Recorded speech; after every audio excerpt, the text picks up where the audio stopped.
afternoon and welcome to this press conference with the Division of Education, Research and Technology. I am Candice Jackson. I'll take you through this afternoon. Now, we are here to discuss an analysis of the essay results. As you would know, we had just about 999 students sitting the exam on April 10th, and results were released on Friday. And to give us an update as to, or some details as to how the results of that exam went, we have a panel here together. Sorry about that. Good afternoon and welcome to this afternoon's press conference at the Division of Education, Research and Technology. My name is Candice Jackson and I'll take you through this afternoon. Now we are here, of course, to provide an analysis of the SAA results which were released on Friday. As you would know, we had just about 999 students writing the exam on April 10th at 40 centers across Tobago. And to give us an update as to how those results came about and whatever problems and just an analysis on what's been happening, we are being joined on the panel by, first of all, on my left, my immediate left, we have School Supervisor 2, Mr. Philip Rochford. And of course, we have the Honorable Secretary of Education, Research and Technology, Assemblyman Zarisha Hackett. And next to her, we have a researcher attached to the division, Mr. Bobby Andrews, who would provide greater analysis. But we're going to get started with School Supervisor 2, Mr. Philip Rochford. So over to you, Mr. Rochford. Thank you very much, Ms. Jackson, and good afternoon, Honorable Secretary, colleagues on the head table, and our viewing and listening public. The SAA examination was held on April 10th, 2025, where 999 students from the island of Tobago wrote the examination at 40 examination centers. We had 34 private candidates as part of that overall number, also writing the examination. This year, we had upwards of 18 concessions, and concessions are applications for students who may have some form of challenge and need some additional support, whether that support is time, extra time, or other forms of support. We had 18 of those students having special concessions, and we had the results of the SAA 2025 examination released on Thursday the 3rd of July. And so we are here at the point where registration for the secondary schools, for those students who would have written the exam started, I think today. The registration began today, and persons are up and ready. We also have, of course, some concerns about transfers. That's usually an activity that we see a lot of coming around this time, and there's a particular process that has been outlined for accessing those transfers. And just as a reminder, the parents of those students who take them to register, they have to register at the school to which they were placed, and if they opt for a transfer, they need to apply there at the school for that transfer, and the documentation will then be sent to the ministry. And so that in general is what we are about, having that transition, those primary school students transition into secondary schools. We are in that process, and so we look forward in September to have all our students enjoy their secondary school placement. As happens at times, we have some students who were not placed for some reason or the other, and we have 38 of those students who have been asked to resit the examination in 2026.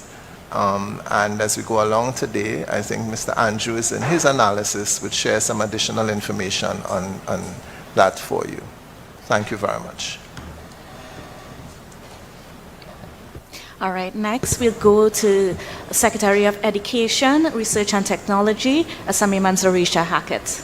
Thank you, Ms. Jackson, and thank you to the listening and viewing public for joining us in what I deem to be a critical analysis.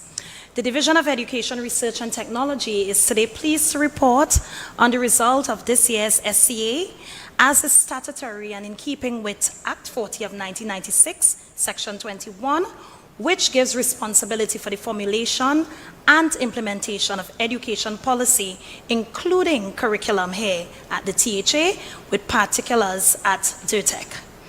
At the onset, we have made preliminary assessments of this year's results, and the examination does have some mixed outcomes, which, of course, in the upcoming months, DERTECH will enhance in its stakeholder consultations and outreach to address the areas of concerns and to continue with the areas of progress. DERTECH will also work assiduously to achieve quality education as highlighted by SDG Goal 4 and the THA Development Strategy Goals to develop a highly educated and innovative population and for every Tobagonian to have the opportunity for self-actualization. The secondary entrance examination, or SCA, is the main national examination, as you would know, which prepares and places our students in our secondary schools in preparation for the next level of academic achievement. This year's results revealed a mix of prospects for progress of Tobago as an education district. This year, again, as Mr. Rochford alluded to, 999 students sat the exam, of which 452 were girls and 557 were boys. Across Tobago, 566 students sat from the denominational schools, 300 sat from the 13 government schools, and there were 14 private school candidates with 133 as private registered candidates. As it relates to student performance, now, the main measure of student performance at the SCA is the total score, which of course tallies the mathematics, English, and creative writing scores. The national average total weighted score is 200, and Tobago's average is 193.66, or approximately 7 points below the national average. The girls' average was 197.29, or just about 3 points below the national average, whereas the boys' overall average was 190.66 this year. And so what this means is that overall, our girls were about 3 points away from our national average, but our boys were 10 points adrift of this national mean. And what this does is underscores the importance of focusing on gender and the performance of boys in the Tobago Education District. In other words, if our girls maintain this performance, the boys must score 10 points more on average for all of Tobago's students to perform above the national mean. This year, the number of remedial students performing under 30%, as Mr. Rochford spoke to, was 134, which represented a 13.4% of students sitting the exam. And these remedial students, however, had an average total score of 152.84 in 2025. And this finding will fuel our contribution to the Tobago District Assessment. And what we want to do is identify, as we've been doing, our at-risk students before the examination, as well as the remedial efforts that we need to employ within our school system. Project Impact for Standard 4 students, as well as the SCA 2026 students during the August vacation is also our goal. Now let me spend some time disaggregating our performance as it relates to gender. The performance of Tobago students by gender reveal a mixed set of insights into the performance dynamic. Boys' mean total score was therefore 10 points adrift of the national, as we spoke to before. However, this appeared to be caused by the larger number of male students in the remedial score range, and Mr. Andrews would speak to that a bit later on in our conference.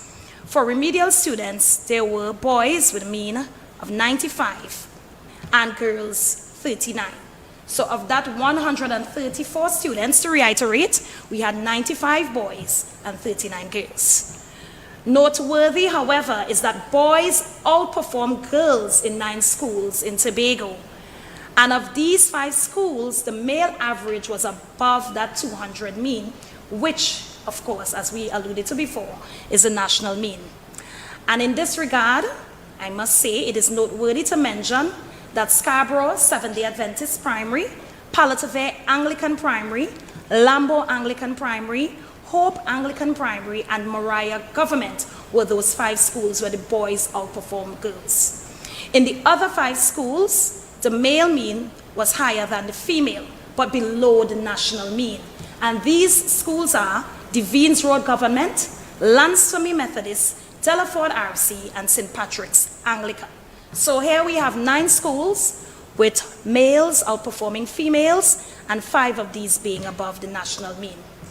What this means is that the positive male-gender gap in attainment differences range between 1.8 mean score points to 8.1 score points. And of course, again, Mr. Bobby Andrews will come in and break that down a bit further for us. Now let's look at patterns of attainment. In looking at the distribution of the scores by gender, a total of 136 boys, or 24.86%, and 64 girls, or 14.616% rather, scored in the lowest score range, which is called quintile 1. And again, Mr. Andrews would come and bring some further details there. A further 109 of our boys and 96 of our girls scored in the second lowest score range, of course, called quintile 2. But at the other end, we have 96 of the girls performing in the highest range score, while 105 of our boys scoring in this range. Similarly, in our highest score range, we have 104 girls scoring, while 95% of boys scoring in that range. Now let's spend some time speaking to school excellence. And when I speak to school excellence here, I'm not speaking about the school attended by our top performers. I'm speaking to overall school performance that has nothing to do with where our students placed or individual placement. And so for SCA 2025, 12 of our Tobago schools, or 20% of the overall school population, performed above our national mean. And this is an increase over last year, and of course, since this administration's term in office, where we've had an upward trajectory from 5 to 7 to 11, and this year to 12. These schools performing above the national average, as I said before, 12 of them are Signal Hill Government Primary, Buku Government Primary, Bethesda Government Primary, St. Nicholas Primary, Blackrock Government, Castara Government, Roxborough Anglican, Wim Anglican, Scarborough Roman Catholic, Scarborough Seventh-day Adventist, Lambo Anglican, and Pembroke Anglican. Again, Signal Hill Government, Buku Government, Bethesda Government, St. Nicholas Primary, Blackrock Government, Castara Government, Roxborough Anglican, Wim Anglican, Scarborough Roman Catholic, Scarborough Seventh-day Adventist, Lambo Anglican, and Pembroke Anglican, 12 schools scoring above the national mean. Finally, by way of DERTECH's approach to addressing the challenges, it was revealed that English and mathematics scores play a pivotal role in overall attainment. The results are illuminating, and they therefore point to DERTECH's approach to addressing literacy and numeracy in the Tobago Education District, as well as creative writing in the various initiatives and the widespread appeal to stakeholders of the role each family and community will play in achieving quality education and innovative people in our creation of the greatest little island on the planet. I thank you, and I'll return to the floor when it's time to speak to our remedial efforts coming out of the exam assessment.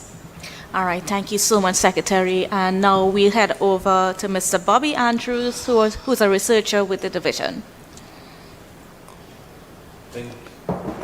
Thank you very much, Mr. Jackson and Secretary, for the opportunity. In summary, I would like to quickly go through some highlights of what we found in this year. Just by overview, just for repeating sake, we had 999 students sitting the examination. We had more males, 547 as opposed to 452 females. By measure of attainment, one of those indicators is the average or the mean. And here we talk about the mean, we talk about the average score. And the average child scored in Tobago 196.66, 197.29 for females, and 190.67 for males. The means also vary. These average scores, they vary by different criteria. You would note that by administrative region, East Tobago schools score an average of 192.98, whereas those in West scored it's about 2 points higher, 194.11.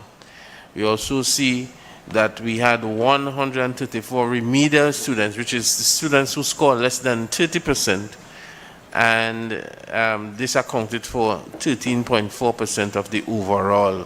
Last year it was 138, now we are at 134. Remedial students, however, have vastly lower scores. They average at 152 as opposed to 199 for those who are non-remedial. So it really points to the need for literacy and numeracy because it's highly correlated with overall scores. When we look at the screen, you would see that the remedial scores are 47 points below the national mean, which means that for the students who score under 30%, what we are looking at is for them to be scoring 47 points more for mathematics, 47 points more for English, and at least 8 points more for creative writing, if they were to be performing at that level. And so we could see how something like that and the incidence of remedial students in any school or in any district could affect the overall performance, both of the school and of the district. We would also go on to show that literacy is strongly correlated with overall educational outcomes, especially for boys, and that we can clearly deduce that the incidence of remedial students actually impact and suppress Tobago's overall scores. It points to us to remain focused on treating with male underperformance in the education system. This is notwithstanding the incidences where we do have a reversal of the trend. And perhaps that's where we need to step off, because there are some areas of excellence where the average scores for boys vary from the typical trend. What you see, not just in Tobago, Trinidad, globally, is that when you talk about male performance in the school system, it's usually male academic underachievement. But we've just seen that there were several schools where that trend was reversed. And so therefore there's hope that we can perhaps go into those areas and drill down and perhaps franchise those best practices to ensure that male academic achievement is mainstreamed across the island, right? We therefore have to definitely increase our language and creative, in particular, creative writing. So this is the breakdown. The next slide, as you would see, will show you the distribution of male and female students. Usually we tend to have more male students for the simple reason that we tend to have a greater level of repeatership. It points to another factor which says that we not only have to wait until the examination results to see a higher proportion of males, because if you have a higher proportion of males and on average their scores are lower, then all things being equal, it kind of signals that you're going to have lower island-wide scores. So because we tend to have higher repeater rates by the time students reach a certain age and they have to sit, we usually end up with more males in the system. So it speaks to the issue of total education, which is leaving no one behind, and having really the equivalent of a zero tolerance policy on failure and ensuring that there's intervention and support for anyone who is not progressing. So to look at some school analysis, we have a table that summarized the average for different types of schools. We have schools in the east and schools in the west. I spoke about that, but you could see that east schools have a mean that is 192.98 as opposed to west schools 194. But if you look closely, you would see schools in the east have 15.4% of students under 30, as opposed to schools in the west, which only have 11.5. So we could clearly see, without making a full connection, that the higher the incidence of remedial students, you're going to have lower scores. You see it also between rural schools and suburban schools. Rural schools have an average of 191.16, suburban schools have an average of 195.01, but rural schools have 5% more remedial students. They have 16.1% as opposed to 11.8 for suburban schools. Equally, you have denominational schools and government schools with an average of 196.63 and 10.3% remedial students, denominational schools having 191, lower. There were times when denominational schools had higher averages and lower incidence of remedial students. It's the opposite here. So we could clearly begin to see that there's a direct relationship between the incidence of remedial students and the averages of the schools by cluster. Now, to the next slide, we would look at the distribution of school performance when you compare the Tobago schools to the national mean. And we have basically the Tobago district being cut up into three broad slices. We have, on one extreme, you have 12 schools or 31% scoring above the national mean, and equally you have another 12 schools scoring seriously below the national mean, between 16 and 30 points below the national mean. And while that is so, we have 38% in the middle. We have 4 schools or 10% that are just slightly below the national mean, so they are trending upwards. We have 6 schools between 11 and 15 points below the national mean, that's in the yellow color, and they are trending towards the bottom. And then we have in dead center, between 5 and 10 points below the national mean, we have 5 schools. So we are seeing a bit of polarization where, in as much as we have 12 schools doing exceedingly well, we have 12 schools at the bottom. Those are the mixed reactions that we would see that the data presents. 2 years ago, the ministry and the university brought in Professor Noguera, and he spoke about the need for interventions in the school system when he spoke about the education system producing winners and losers. What we are seeing is that there is this balancing act. And what we want to be able to do is to have a healthier distribution. In as much as you may naturally have some schools or some students performing below average, we would expect that to be in the minority and the bulk being in the middle. All right? So that is where the room for improvement is.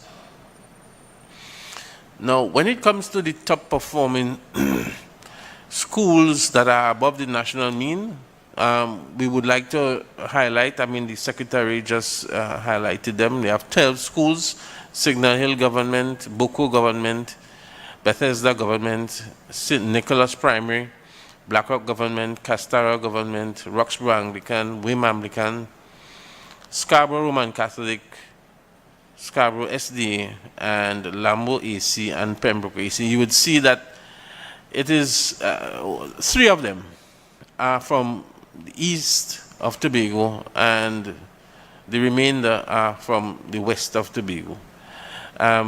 It's important because we saw earlier on that windward schools tended to have lower means.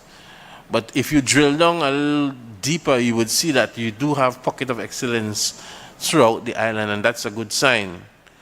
And we have 6 denominational and 1 private, and 5 government schools in that list. Equally at the lower end, when I spoke earlier that we had 12 schools, seriously at the bottom we had 11 denominational and 1 government school.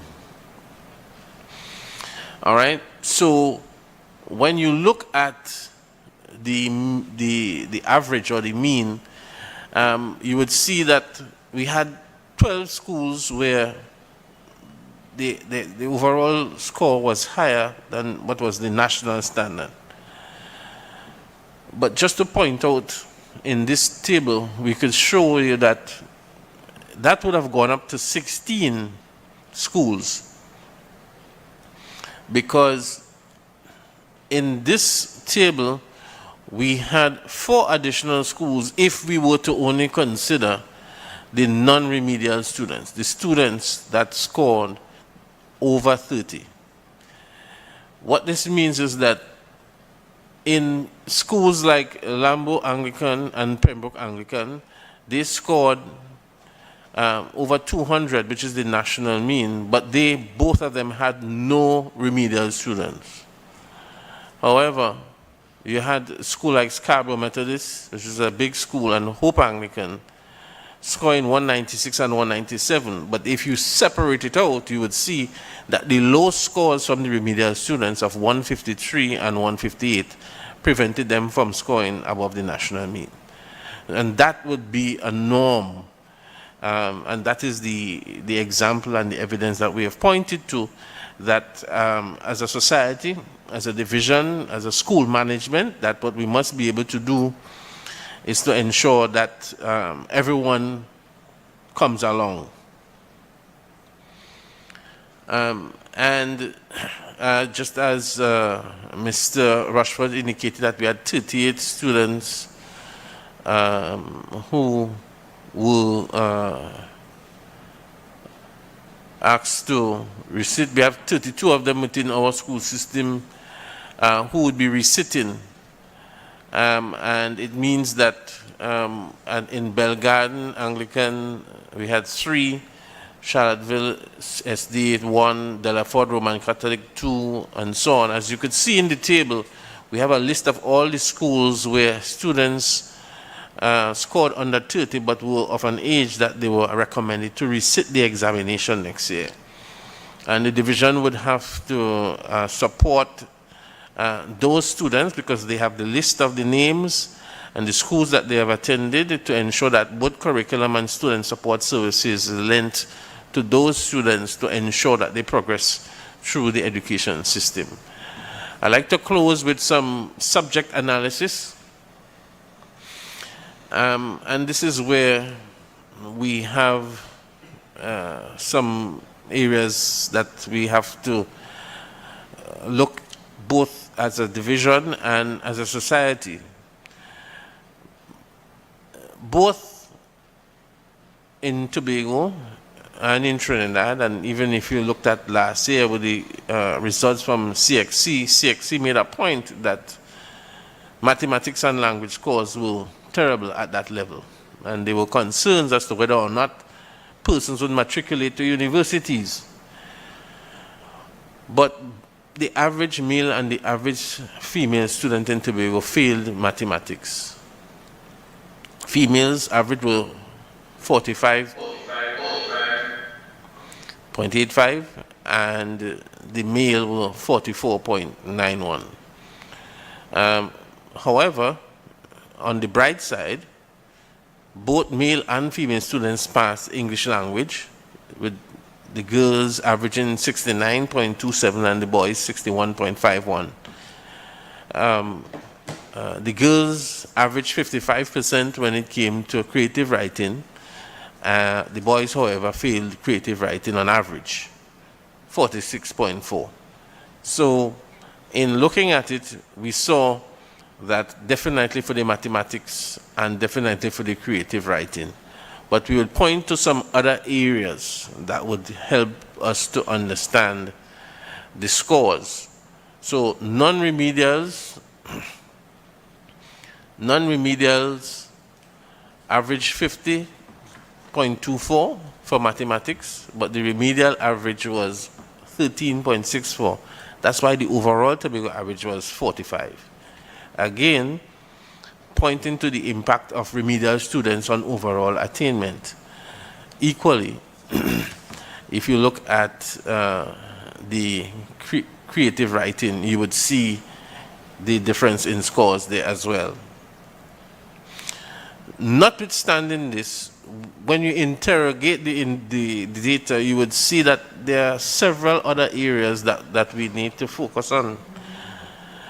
In mathematics, however, there's a full range of schools from across Tobago where students scored over 90% in the exam.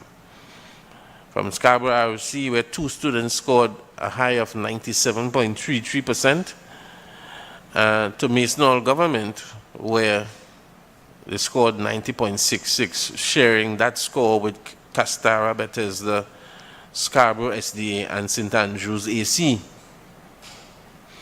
So we do have pockets of student excellence, and it also is shown with language, where at Signal Hill and St. Nicholas Primary, we had 1 student each scoring equal of 95.31%, all the way down to 90%, 90.6%, which is shared by the bottom 4 of this high end of Patience Hill Government, Belgarden Anglican, Devines Road Government, Blackrock Government, and Scarborough SDA.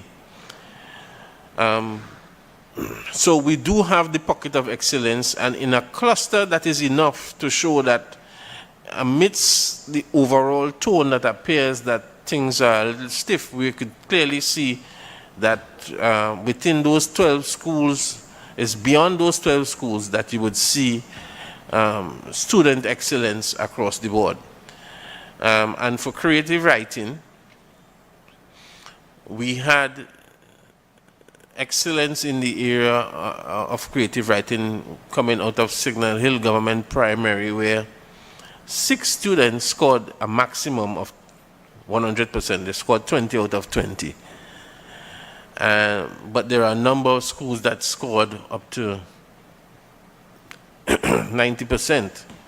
So importantly, the trend is showing us enough information across the board that would allow us to point ourselves into different directions, to allow us to work on the areas that we have strengths and to bring those positive information to the other areas where we have weaknesses.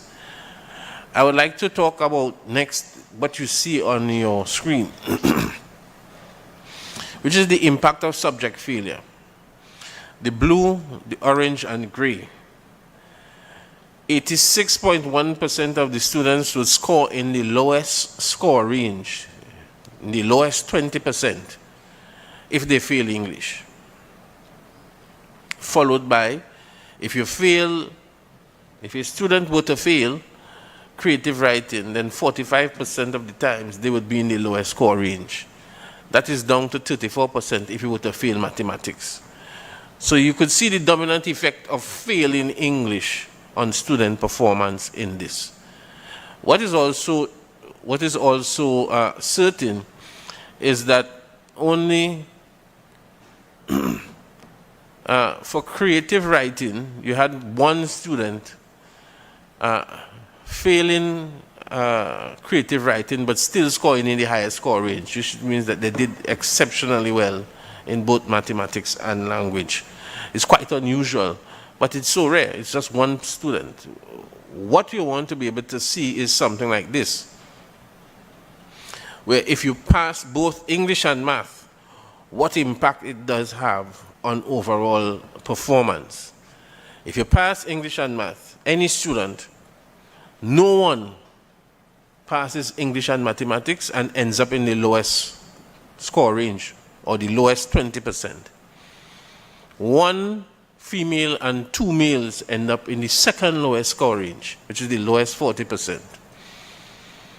And you have 93% of the females and 83% of the males in the top two highest scores once they pass English and maths. This is as clear as you could get it as to the impact of passing English and mathematics on overall scores.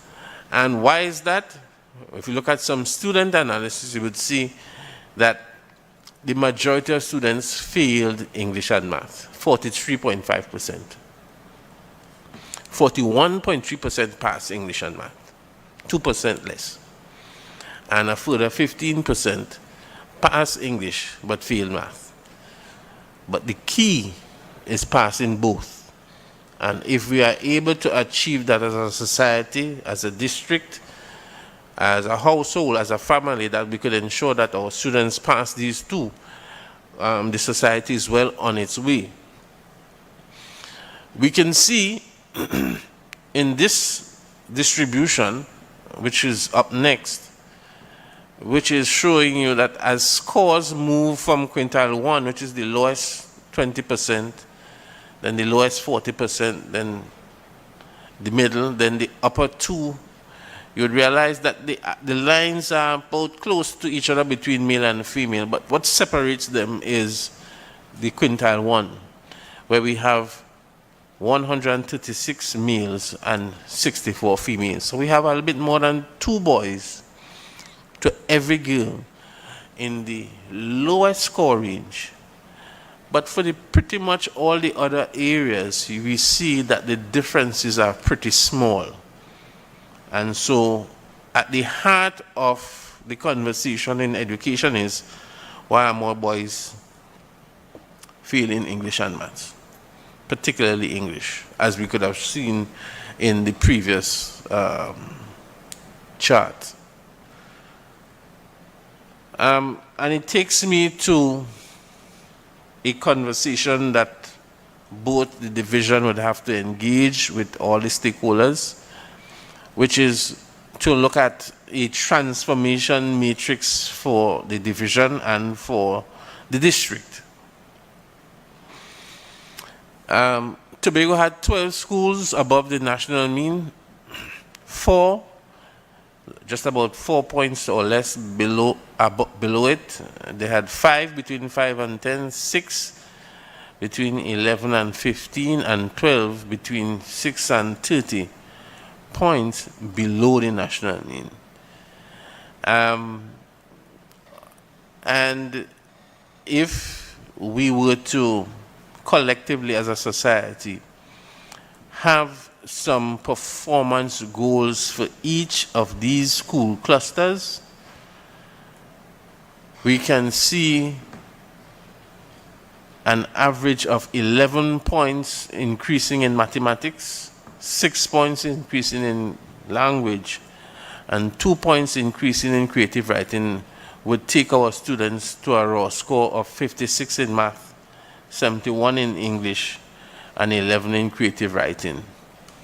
If we were to achieve that as a society, our average score overall would be 204. And that is for the whole of Tobago. We'll be moving from 193.66 to 204. So if every parent, every guardian, every person who has an interest in the education of students, especially at the point of of examination, if we have as our goal that every student should score at least 56 for mathematics, pass it and pass it well, at least 71 for language, and at least 11, or any combination that is equivalent, we would achieve as a society, as a district, an average where our student scores would be 204. If we get more than that, that would be par for the course. But as simple as it is as difficult as that. We have to internalize it as a district, as the principal, as the school leadership, and even at the level of the household, that parents must be able to understand that failure is not an option, because there are many things that come in the way of Tobago becoming the greatest little island on the planet when our educational portfolio or the profile of our students and our labor force do not show positive directions. So, to close, I would like to say that it means that we will have to make some basic recommendations to expand the outreach to the stakeholders, to share the necessary information so that we can earn this shift in educational attainment for the island, that the island becomes known for educational excellence as it was in the past at one point in time. That we could focus on literacy and numeracy and creative writing, because we also have to focus as a result on the general weakness that we see among male students in these areas. It means we have to customize project impact, which the secretary would spoke about earlier on, and she would expand with things like a pre-test and post-test, so that we can see where the value added is taking place, and to include aspects not just of literacy and numeracy, but what of creative writing, verse speaking, and other components to build literary skills among our students. We, of course, also as a society have to focus on educational excellence. It is not just a matter for the school, it is a matter for the society and for the home. Finally, we would like to press on the matters that are pending, which is the establishment of a full-fledged Department of Education Research that would allow and facilitate action research by teachers. Action research by teachers who are the practitioners on the front line and who have information at their hands that they can innovate and find different ways of teaching and reaching boys in particular.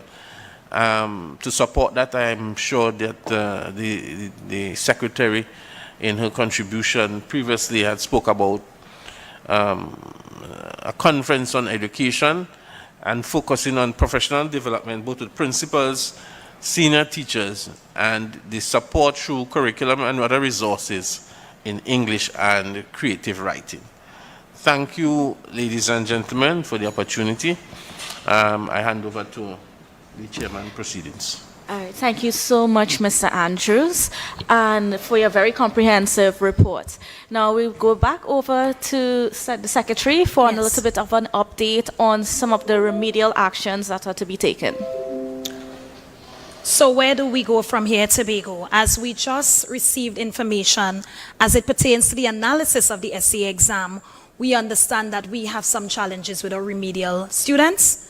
We also have some challenges with our males. Now, at the onset of my term as Secretary of Education, we spoke to the challenges we had coming out of the pandemic, as well as the challenges we had in 2022, particularly with loss of contact hours, and the challenges we continue to have as it relates to some of the infrastructural concerns of our schools, etc.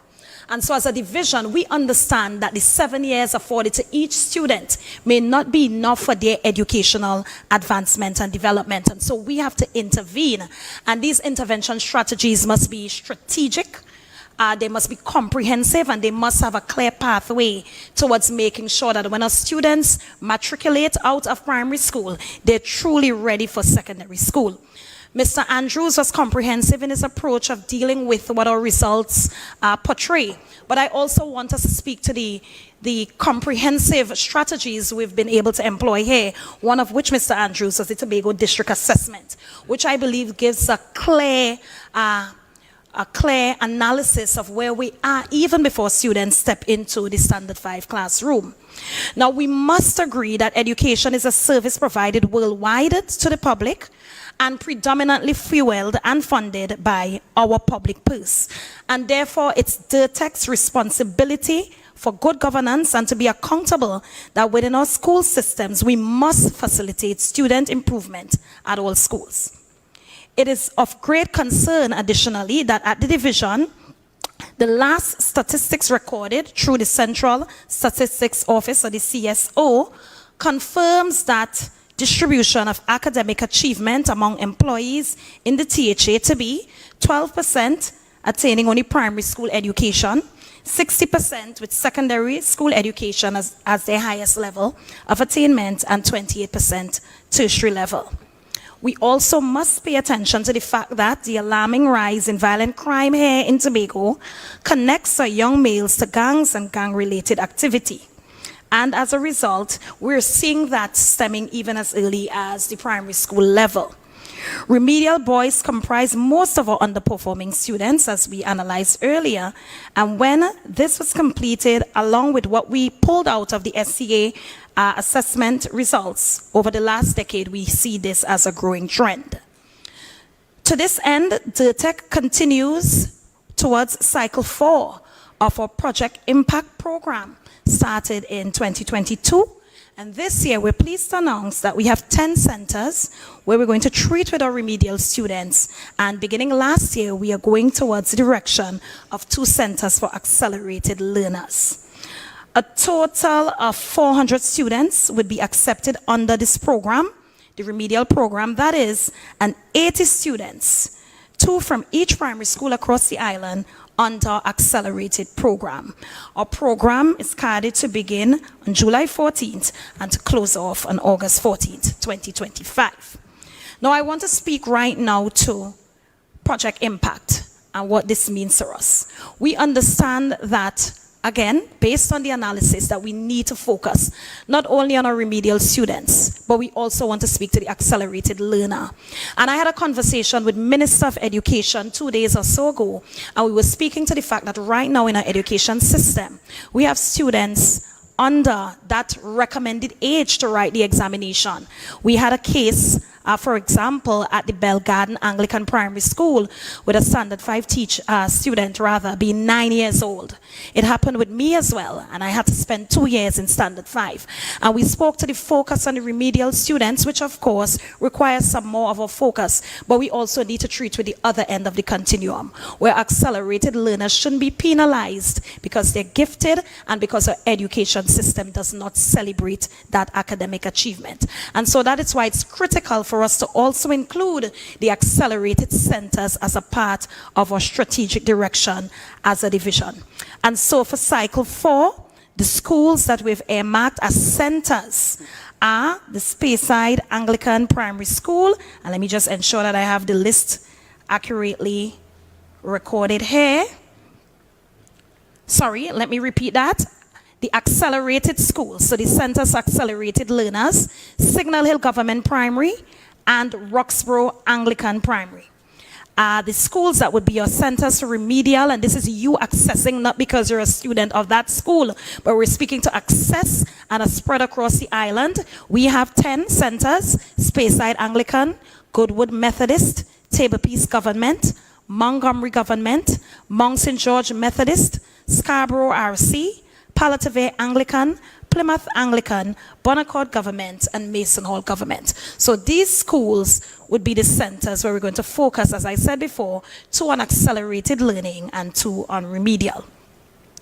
Now, cycle 4 speaks to a professional network of educators, and we want to ensure that distributed across these centers are staff where several departments of our Division of Education are engaged to ensure that there's holistic learning of our students. We want to ensure as well that student engagement is high and the joy of learning is celebrated as they prepare for their next level of learning. Additionally, and we want to focus on parental involvement because it doesn't redound well where the students are coming for this extra attention to be placed on them.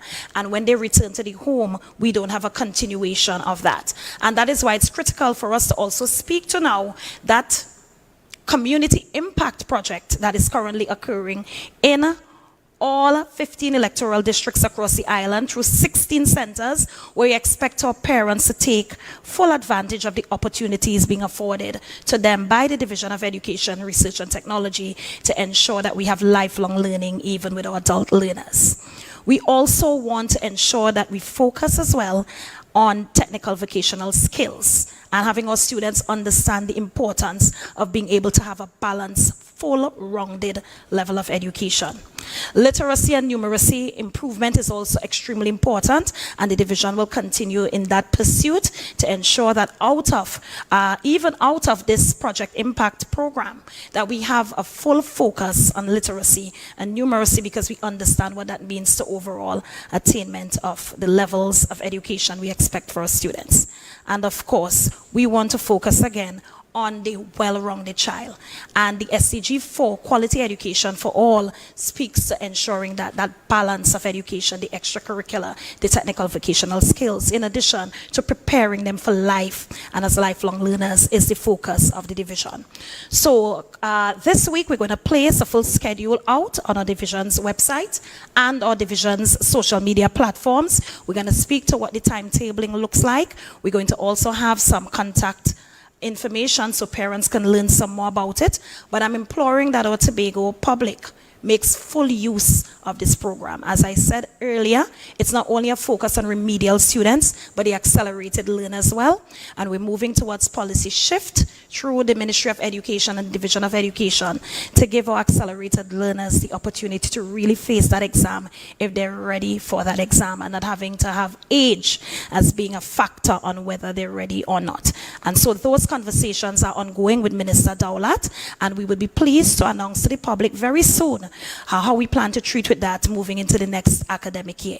So, with no further ado, I'm going to ask Ms. Jackson to open the floor for questions from the media. We're very pleased to answer your questions, but we want to focus on the SEA exam. I know members of the media may be interested in asking us about other elements such as the school repair program and so on. We are pleased to announce that we're going to also have some information coming to the public with only a 7-week period, the shortest period we ever had. And you know the challenge is that 7-week period, especially because we cannot predict what weather patterns would look like. But treating with that school repair, that annual July-August vacation repair program that we expect to begin as soon as Saturday when our school doors close on Friday, the 11th of July. So with no further ado, I'm going to hand back over to you, Ms. Jackson, and the floor is going to be opened for questions related specifically to the SEA analysis just given. Thank you. Okay, thank you so much, Secretary. And as she stated, we are now opening the floor for questions. I know we have some people on virtually and present, so you could go ahead and post your questions now. And of course, we are only taking questions at this time regarding the essay results and the presentation made today by the experts. All right, so floor is open.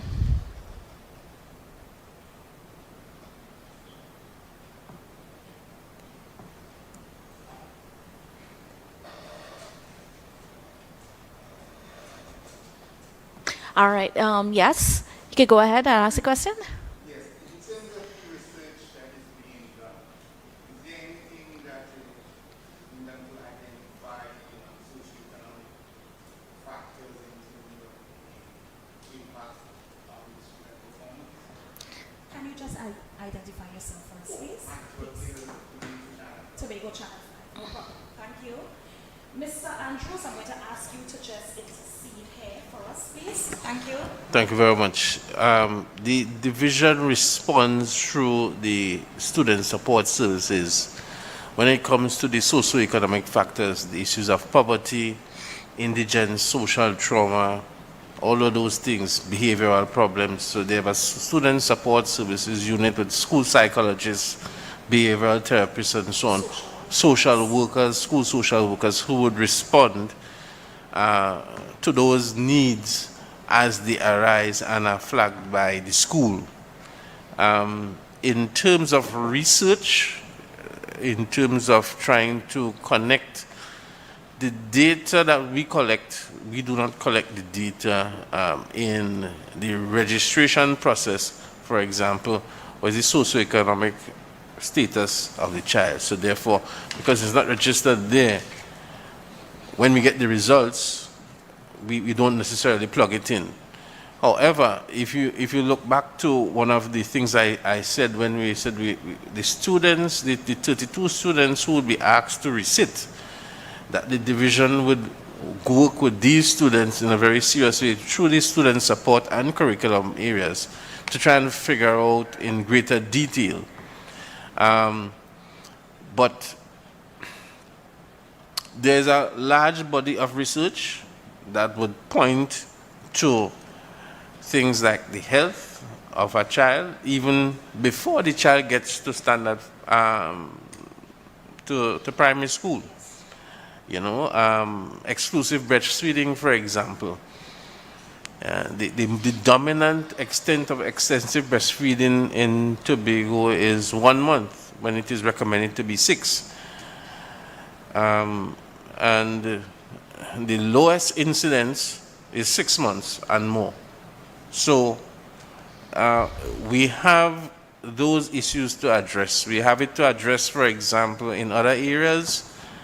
In more progressive societies, for example, they start school at 7. But women, for example, get a whole year of maternity leave. We don't have that luxury.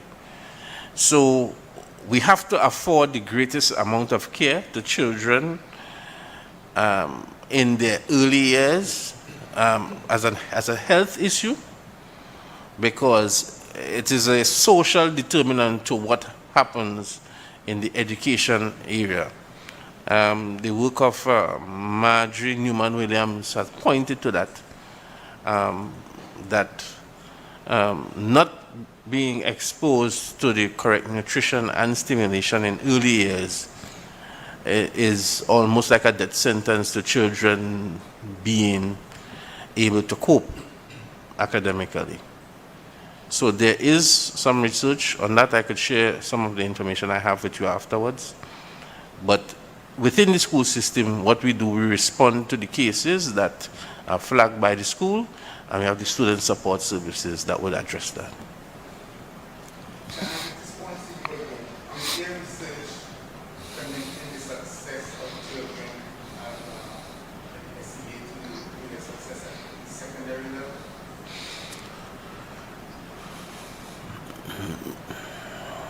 I don't have that research. If it does exist, I wouldn't say it doesn't exist, but we don't have it. What we can tell you is that the same pattern that we see in SEA is the same pattern you would see in CSEC. In other words, if you fail English and math, it's less than 5% of the students who fail English and math end up with 5 or more subjects. But if you pass English and math, then between 83 and 85% of them will get a full certificate.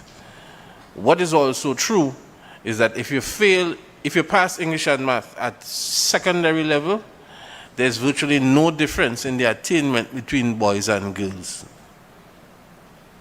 You see? Because what we see in the system is that boys usually go in one direction and girls go in a different direction. But if you correct for passing English and maths, there's no difference. No difference in the attainment levels. Boys do just as well, but they just have to pass English and maths at the secondary level. That correlation that you just spoke to Mr. Andrews is one of the things that we actually spent some time focusing on. The fact that the students, just as you said, you're not able to pass that math and English there, you struggle with it at secondary school. And I think what you meant is if we were able to track students' progress throughout their secondary school life, if they excelled at the SEA exam. It's one of the projects we're currently working on. At a cursory glance, I can tell you that the students who excel there, when they get into secondary school, for instance, those students who end up with being a part of a class where other students, it was their first choice and they're in the same space, the competition is keener. And so a student who may have been top of class, for instance, at primary school, you're in a space with other high-performing students, and it pushes you, the majority of them, in a particular direction. But we also have the motivation kicking in when students are not able to, basically benefit from the attention and the competition they would have been at the fore of in primary school, they at secondary school. So it's one of the studies I actually want us to conduct, and not just in a very simplified way, a real constructive study of where do our students end up after having celebrated them at the top of a class or the top of a district here in Tobago. What happens to them in 5 years? I can tell you, as I said before, more than likely they're there, but there are some cases where the students are not able to cope with that type of competition at the secondary level, and not many of them go in that pathway that we expect to. And so we'll have to speak to what the individual challenges of those students are. But for the most part, the highly competitive students maintain that level of competition at secondary school and do well. You can also appreciate the fact that when you look at the students, for instance, their developmental goals coming out of primary school into secondary school, you're going to hear the stories of since this child was in preschool, we knew. And there's some students who are able to move from one level to the next and matriculate all the way up, being at the top of class, being at the top of the game, even after tertiary. But you have some rare cases of students, in a smaller environment at, say, primary school, and then getting into a larger class where, as I said before, the competition is keen, it's stiff. Then you have them fading off. And so what we need to do is ensure that when we celebrate the success of our students, for instance, in that top 5 or so, and not only them, but I'm speaking to them right now, we are able to track their progress and how they cope at the secondary level. And again, as an entire group, this 999 students moving off to secondary school, you may not have been placed in the top quintile 1 or so, but we want to see what value was added over you in the next 5 years of a secondary school life. And so I don't know, again, just to interject here, because we are speaking about it, value added is a big deal. If you have a school where you have the top performers ending up there, what do they leave with at the end of 5 years? Did you really add any value as an educational institution? And so what we also need to look at is what happens when they get to secondary school. Are they better off than they came in? If you have the top performers in your academic institution, for instance, what happens at the end of 5 years? Can I see that these students would have really benefited from what your offerings were at that particular school? So it's a focus the Division of Education, Research and Technology needs to get into. Let's track the 1,000 students going off to secondary school as we do, and not just look at it in isolation. Let's look at our 9 educational institutions, secondary institutions. Let's look at what they had to start with. Let's look at what happens at the end of the 5 years, what happens to who we celebrated as top performers, and ensure that we're really being able to add value to their lives at the end of that 5-year period. Any other questions? Ms. Jackson, I have a question on my phone. It came to me privately, and I want us to spend some time, Mr. Andrews, speaking to it. Persons are asking, and it's one of the areas I know, if you're not in this space, you may be a bit confused about. What is the difference in top school and top individual performer? And how the question was asked to me, not as clear, but I think I understand where the parent is coming from. So we have 5 students who we pulled out as our top performing students, and 3 of those students came from the Signal Hill Government Primary School, 1 from St. Nicholas Primary, and 1 from the Scarborough Roman Catholic School. But then we're seeing a list of the top 5 performing schools, but you're not seeing a Scarborough. I've seen that list, and you're not seeing so we have the Signal Hill and the St. Nicholas in the list, but you're not seeing. But on that top 5 performing, you're seeing a Boko government, a Blackrock government, and so on. And persons want to understand, and I think we should spend some time educating the public when we give a list of our top performing schools, what that means. And then when we give a list of our top performing students, who of course would have attended a school, what that means. Let's spend some time just educating the public on how we have those lists, because they're asking what's the correlation or why isn't there one. They are assuming that the 5 schools should be where the 5 students attended versus whatever formula we utilize, right? Or total weighted average score to come up with that top 5 performing schools. Let's spend some time educating the public there. Thank you very much. Thank you very much.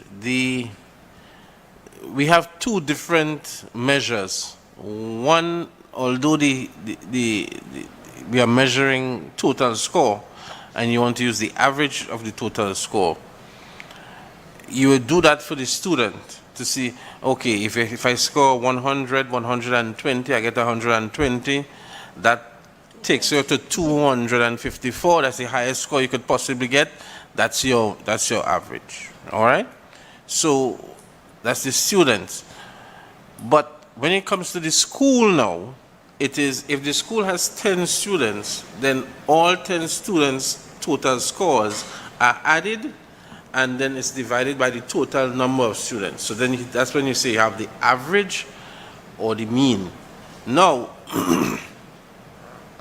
the mean is hardly ever the best measure, but it is the one that is most convenient with the information that you have. So what would happen is that if you have, let me give an example. If you have 10 students and the average is 50, well, all students could score 50, and you have an average of 50. But you could have 5 students scoring 100 and 5 scoring 0, and the average is still 50. So very often is that you have to look at how the individual students score.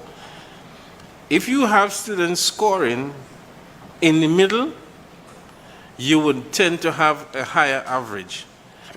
You could have students scoring at the high end, and in the middle, you would have an even higher average. But if you have students scoring at the high end, but as I said in my presentation, if you have remedial students scoring under 30%, then your average score, the needle for where that goes, would come down. So when you have the top 10 or the top 5 students, they can come from anywhere because it's just their individual scores. But if you're talking about the top 5 or the top 10 schools, then it depends on how distributed each of the individual students who sat the exam in that school are. And if you have on one end the lower scoring students and on the other end the higher scoring students, it is better when your students stack up either between the middle and on the upper end.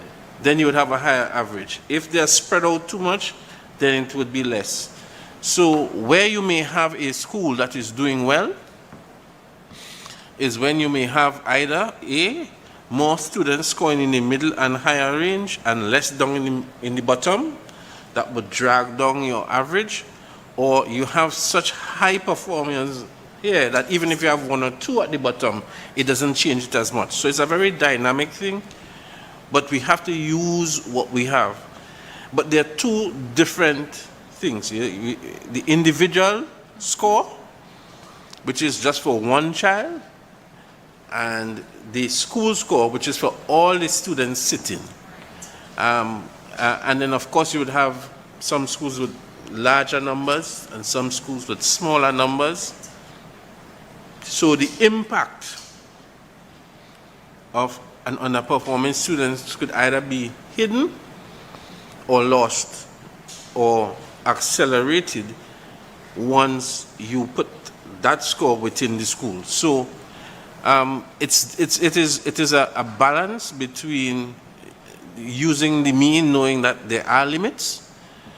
What we do, in addition to that, we use quintiles to express the distribution. And what that means is The persons who are at the lower end, lower 20%, 40%, 60, 80, and above 80. And so what we do, we look at how well students in a school are distributed across that band. And you would have a healthy distribution with perhaps less in the middle, less at the, on one end, and more on the upper end, and then you may have an unhealthy distribution where a school could have the majority of students in the lower end. So even if you have one or two very good students who may have the highest score, for example, but in the school you have so many students who are underperforming. The school, it brings down the school average, so therefore the school does not appear on that list. So what we do is that we use wherever one metric or indicator has its limits, we use another metric to try and compensate on another metric so that we could get to understand when we are intervening within the school system, we pull information from the different areas that would give us a sense as to how best to intervene, how effective to intervene, and that when we spend funds in an intervention, that you have the type of impact that you would want. So we compensate for those limits by using other criteria. Thank you. All right, thank you, Mr. Andrews. And just one more thing before I go. I know that he would have also noticed that there was no comparison in the scores compared to last year, and that has to do with a difference in the exam. There are some changes in the exams. So, Mr. Rochford, just really quickly, just so that the public is aware why we have not made that comparison. Thank you, Ms. Jackson. So that the SEA examination is guided by a policy document. It's the SEA assessment framework. And we have, beginning in 2025, a new SEA assessment framework, 2025 to 2028.